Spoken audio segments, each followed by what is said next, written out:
Nongeye kubaha ikaze bakunzi b'Ukuri Kubu TV, nk'uko tuba turi kumwe umunsi ku munsi. Uyu munsi nabwo turagarutse mu biganiro byacu tubagezaho bitandukanye. Uyu ni umwanya wahariwe icyegeranyo menya iyo biva. Icyegeranyo gitegurwa buri wa gatanu kigaca ku Kuri Kubu TV, mukaba mugikurikira aho muri hirya no hino mu Rwanda, muri Afurika, yaba iburasirazuba, iburengerazuba ndetse no ku isi yose, mu migabane yose igize isi. Uyu munsi rero twabategura ikiganiro kirebana n'umwami abantu benshi bazi hano mu gihugu cyacu cy'u Rwanda. Benshi bamuvugaho byinshi bitandukanye, benshi bazi ko ari we mwami wahanze u Rwanda. Tukimara kuvuga ko benshi bazi ko ari we mwami wahanze u Rwanda, bahita bamenya uwo tugiye kuvugaho. Ni Gihanga Ngoma Jana cyangwa se Gihanga Ngoma Ijana, umwami wabayeho ahagana mu mwaka w'1900 kuzamuka. Ni umwami ufite amagambo menshi benshi bagenda bamuvugaho atandukanye. Aka kanya rero reka tubahe umwanya mukurikira ikiganiro, ariko tubibutsa ko iki kiganiro mugitegurirwa kandi mukakigezwaho nanjye Eugene Kubwimana. Ikiganiro reka tubareke mubanze mugikurikire, turagaruka nyuma y'ikiganiro.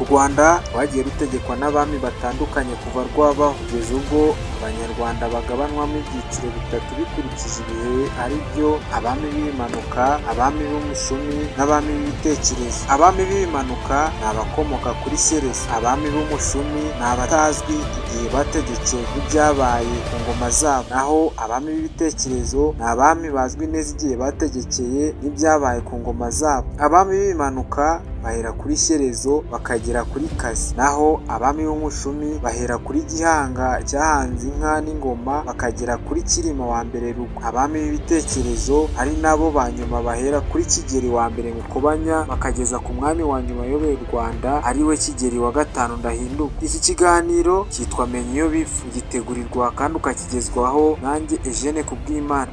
Uyu mwami Gihanga yaba yarategetse kuva mu mwaka w'1091 akageza mu mwaka w'1124. Uyu mwami witwa Gihanga avugwaho byinshi kandi agafatwa nk'umuntu ngo hanze u Rwanda. Gusa umuntu ashobora kwibaza nimba mbere yaho nta Rwanda rwabagaho. Iyo umuntu ahereye ku mateka y'abami b'impanuka, bivugwa ko bakomoka mu ijuru, usanga bavugwa ko baba baramanukiye bwa mbere mu mubare, aho mu burasirazuba bw'u Rwanda ahitwa ku rutare rwa Kinani, aho baje basanga hatuye kandi hategekwa muri icyo gihe n'uwitwa Kabeshi wo mu bwoko bw'Abazigaba. Uyu mwami witwa Gihanga niwe ntangiriro y'ubutegetsi bw'ingoma Nyiginya, washyizeho gahunda y'igihugu gitegekwa n'abami. Mu ntangiriro z'ubutegetsi bwe, Gihanga nta ngoma yimanye, ahubwo yategekeshaga ibindi birango bibiri, ari byo inyundo n'ikindi gikoresho cy'umuziki bita urusengo. Ibyo gushyiraho ingoma nk'ikimenyetso cy'ubwami ngo yaba yarabizaniwe n'uwitwa Rubunga, nawe abikopeye mu bucurabwenge bwakoreshwaga n'abitwa Abarenge. Abarenge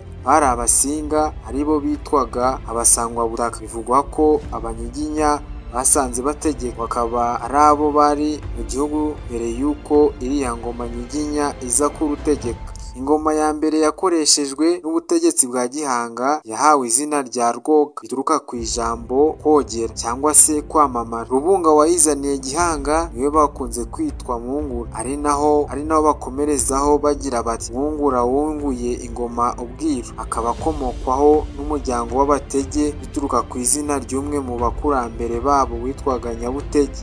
Ikoreshwa ry'ingoma nk'ikimenyetso cy'umwami bwa Gihanga ntiryakuyeho burundu ikoreshwa rya biriya bimenyetso bindi byakoreshwaga mbere, ari by'urusengo n'inyundo, nk'uko amateka akomeza kubigaragaza. Urugero rwatangwa nuko iyo ubwami bamenyeshaga icibwa ry'umuntu runaka cyangwa se umuryango runaka, ariko mu buryo butari burundu, bakoreshaga umurishyo w'ingoma. Mu gihe iryo cigwa ryemezwaga ko ari mu buryo bwa burundu, baritangazaga bakoresheje urusengo. Nubwo hashidikanywa niba Gihanga ari we wahanze u Rwanda cyangwa se atari we, ntibikuraho yaba yarabayeho, kuko kubaho kwe kuragaragarira ku kuntu uruhererekane rw'abamukurikiye mu butegetsi bamwubahiriza, kandi ugasanga mu ntekerezo zose agarukamo. Uko amateka bigaragaza, iyo umwami runaka yageraga ku butegetsi yubakishaga ingoro ye, ariko ku ruhande agashyiraho n'ahagenewe kubahiriza umukurambere. Uwo mukurambere nta wundi ni Gihanga, ariho bitaga urukamishiriza. Uretse n'ibyo kandi, aho umusezero cyangwa se icyo ariyo imva y'umwami Gihanga yari ku gasozi ka Muganza ya Kayenzi. Aha mu majyepfo y'u Rwanda, akaba ari mu karere ka Kamonyi.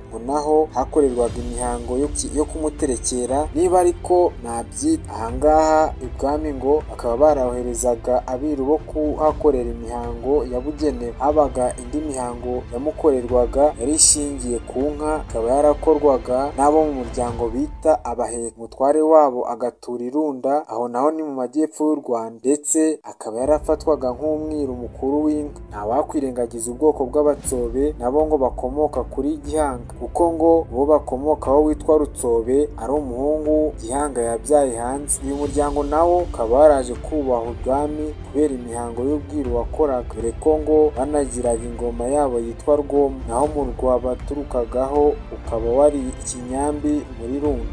Aho naho ni mu majyepfo y'u Rwanda mu karere ka Kamonyi. Umuryango w'Abatsobe wari ufite agaciro mu butegetsi bwite bw'igihugu, kuko bari bashinzwe imihango y'ubwiru ijyanye n'umuganura, bagatura mu karere k'Ibumbogo, bakagira n'umutwe w'ingabo bayoboraga witwa Gakondo ukomoka kuri Gihanga. Ikindi kivugwa kuri Gihanga ni uko igihugu yategekaga, ubutegetsi bwe bwageraga hakurya mu burengerazuba bwa Kongo, aho bita mu Bunyabungo, ndetse n'ahitwa mu Buhindangoma hakurya muri Rucuru. Ahandi hagaragara ibirari by'amateka bishobora kwemeza ko Gihanga yabayeho mu majyaruguru y'u Rwanda, ahitwa Buhanga hagati ya Nyamuterana na Kinama. Bazi amazina y'uturere bwa kera. Aha hagaragara ibigabiro by'aho uyu mwami yari atuye, nubwo kuri uyu munsi bitabyemeza kubera ibikorwa by'ubuhinzi n'imiturire byagiye bituma ibikorwa bimwe na bimwe cyangwa se ahantu nyaburanga hagiye hagera igihe hagasibangana.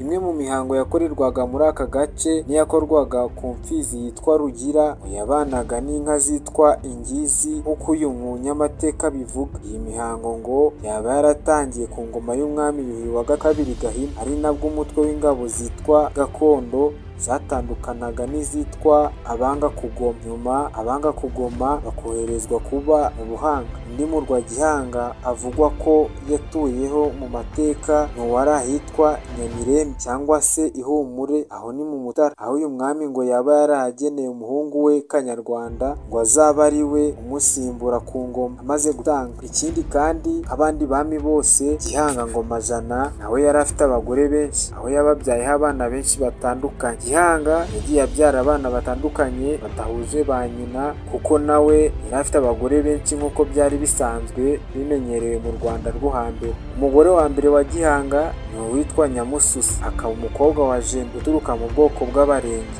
Akaba yarabyaranye n'uyu mugore Kanyarwanda Gahima, akaba ari nawe wamusimbuye ku ngoma. Kanyandorwa Sabugabo abyarana Mushambo ukomokwaho n'Abashambo, akaba ari we wabaye n'umwami wo mu Ndorwa, ndetse n'uwitwa Kanyabugesera Mugondo. Se wa Mugondo Serukaza wo mu bwoko bw'Abahondo, aba bategetse Bugesera, ndetse na Nyirarucyaba Mukuramberekazi wo mu bwoko bw'Abacyaba, aba bategetse ingoma y'u Buganda. Gihanga yarongoye kandi Nyangobero ukomoka mu Bunyabungo, ubu ni mu ntara ya Kivu y'Amajyepfo muri Repubulika Iharanira Demokarasi ya Kongo. Babyaranye Kanyabungo Ngabo waje gutegeka Ibinyabungo, ndetse arongorana Nyirankirangwe abyarana Gashubi se wa Gashingo ukomokwaho n'abitwa Bashingwe, ndetse ngo babyarana n'undi mwana witwaga Gafomo. Gihanga yari afite undi mugore w'inshoreke bitaga Nyirarutsobe, babyarana Rutsobe umukurambere wabo wo mu bwoko bw'Abatsobe. Kimwe n'abandi bami benshi batandukanye, Gihanga yari afite byinshi cyangwa se akaba agifite na byinshi benshi tumuvuga,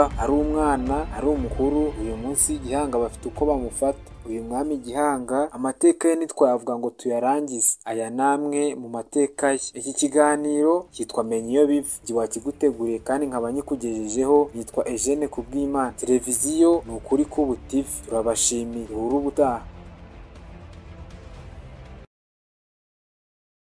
Turabashimiye mwebwe muri gukomeza gukurikira iki kiganiro cyacu, ngire ngo mumaze kumva byinshi bitandukanye kuri Gihanga Ngoma Jana. Benshi mugenda mwumvaho byinshi bitandukanye, ariko ndatekereza ko mugiye mubasha kubona ubusobanuro bw'ibintu bimwe na bimwe mugenda mwumva mubwirwa, cyangwa se bamwe muri mwe mwasomye mubashije kumenya ukuri kwabyo, mumenye byinshi kuri we. Ikiganiro cyacu rero nta tugisubikiye, tubibutsa ko mugomba kujya mukimenyesha n'abandi, mukora subscribe, mukora like, noneho mugasharinga ku nshuti n'abavandimwe aho bari hirya no hino, kugira ngo nabo bajye babasha kumenya ibi biganiro, babashe gusobanukirwa n'ibyo benshi baba bavuga, cyangwa se nabo ubwabo basoma ariko batabasha kumenya ubusobanuro bwabyo. Ikiganiro rero cyacu cyari Menya iyo biva, kikaba kigeze ku musozo. Turabashimiye, tubararikira gukurikira ikindi kiganiro ku wa gatanu w'icyumweru gitaha. Njyewe nari Eugene Kubwimana, naho ubutaha.